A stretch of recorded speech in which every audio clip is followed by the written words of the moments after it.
Garagara umutaramu we yaparikaga imodoka ze zaparikaga ahangaha yari compound y'inzu ye.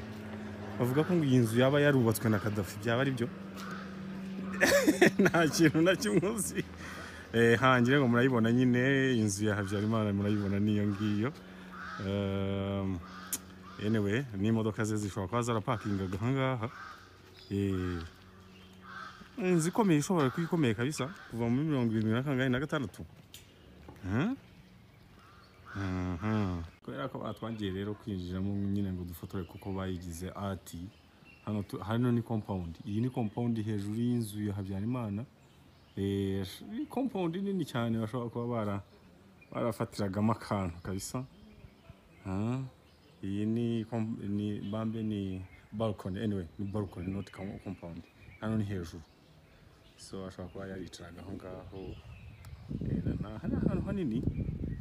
Inzu ni nini ndakubwiza ukuri njye wimaje kuyigenda, ni nini cyane cyane. Ashobora kuba iyi nzu ifite hegitari nk'eshatu. Hegitari 3 kabisa zirimo umuntu umwe gusa hatuye. Kandi hafite impuza, hafite fence. Aha fences. Habyarimana ukuvuga ngo kana akarembo kinjiraga mu gikari. Ryari irembo ryinjira mu gikari.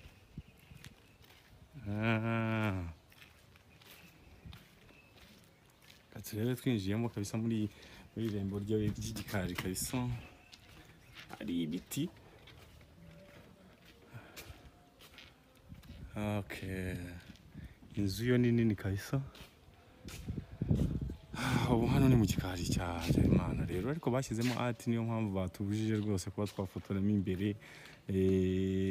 Kandi reka dukomezemo turebe.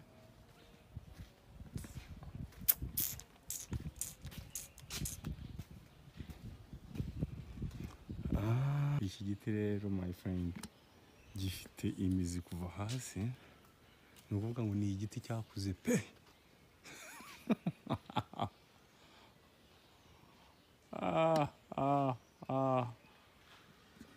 I'm telling you. Iki giti cy'umuryohera rero. Nagira ngo abantu bazi igiti cy'umuryohera bamenya amashami yacyo kabisa. Iyo yabaga afite abantu bakeya cyane bazaga kunywera muri aka kanuza kameze nka bingalo akabona zisage. Hano ko mbona hari amantuza amapisine arenga 3 se. Ni ukubera iki? Hari pisine iyi ngiyi. Hari iyo mbonye hano nyine aka.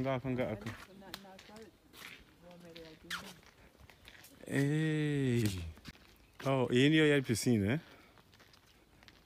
Yeah. Yeah.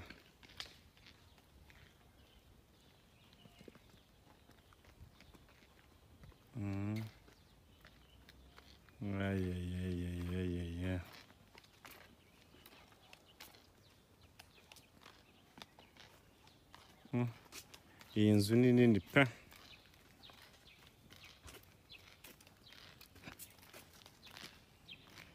Zirakomeye kabisa. Hani inyuma mu gikari kabisa. Hani inyuma mu gikari ka Habyarimana. Garagara yakoreraga ahangaha na meeting.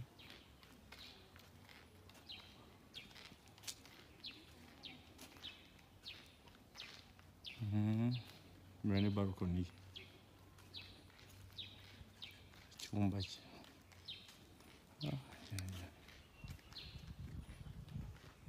Murareba kwa Habyarimana abajepe ngo babaga bahagaze ahangaha kuri iyi ntuza kuri utu tuntu bagombaga kuba barinze of course. Hanyuma ariko nabubwiza ukuri ibi biti ntabwo nigeze mbibonaho. Sinigeze mbonaho ibi biti byo kwa Habyarimana. Habyarimana yafite ibiti binini nka for instance. Ibiti nabyo ntabwo wapfa kubyizera ngo what is going on. Kuko ari cyo giti cya mbere cyabaga gikuze bingana bityo. So iyi ni compound ye yose. Duhagaze muri ka kantu k'abajepe of course. Duhagaze mu kantu z'akabajepe of course. Aka ngaka kabisa babaga barimo.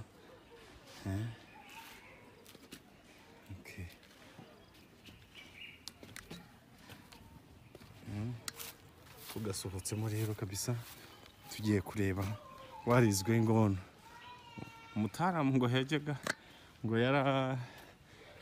yari afite ubworozi yari afite rero ngo harimo na V8.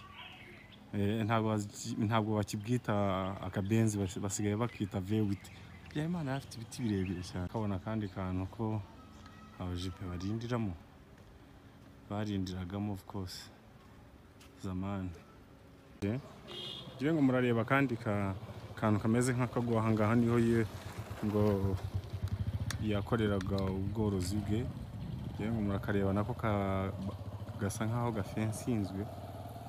Kabona kabisa nubwo harimo imyaka akona ko hari kwa Habyarimana aho yororeraga ahangaha kabisa. Reka tuze tuhegere neza. Ryari irembo rero ryazanaga Habyarimana muri za V8 ze.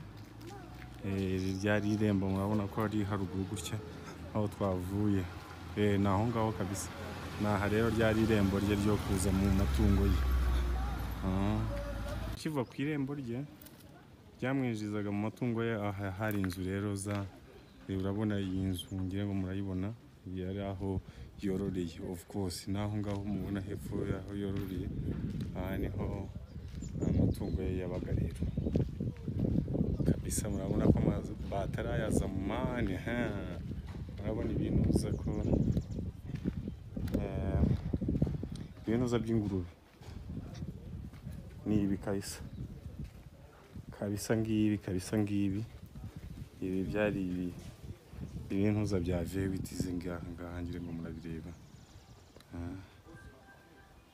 Ngibi kabisa.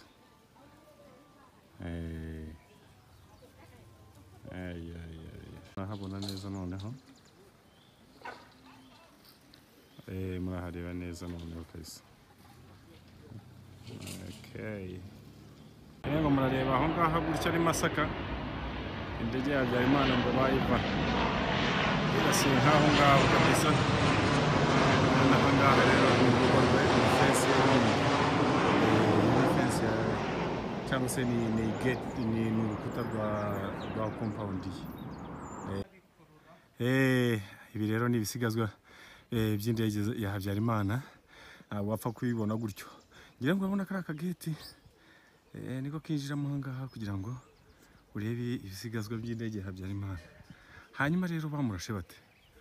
Ngira ngo bamurashe ashobora kuba yaramurasiye aha gutya kuko niho Masaka bafura bivugwa ko ariko intuza ye yagize bamurasiye. Indege ye yari itutse aho ngaho gutya ahangaha kuri ako gasozi. Hanyuma bamurashe rero amukubitira hano kompora. Mutaramu rero araza straight ahitaza indege ye ngaha yaguye. Bari banyimye ntabwo ibi ngibi nukuza kubisura ukwabyo, ariko rero nk'umuntu ushaka amakuru nanjye ndikozemo akazi. Ngira ngo murayibona yo ni imipine. Iyi ni imipine rwose yido. Iyi iri aho ngaho iyi ngiyi. Iyo ni imipine y'indege ya Habyarimana. Iyi ishobora kuba yari intuza iki kimubona cy'igitare. Cyari iki nka engine y'imodoka y'indege. Aha ngira ngo iri ngiri muraribona ryo ni ibaba.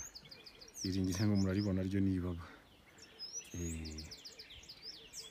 Amakuru nuko yashaka hasi hejuru. Rero ngayo nguko ngira ngo ntacyo mutabonye hano kabisa. Ntacyo mutabonye kabisa. Nuko rero Mutaramu bamushyize hasi. Habyarimana rero mu muzi y'iki kintu. Habyarimana ngo yari umuntu ngo wakinaga umupira, ngo yakundaga siporo cyane. Ariko rero ngewe nkayoberwa ukuntu yakinaga umupira kandi yaracumbagiraga.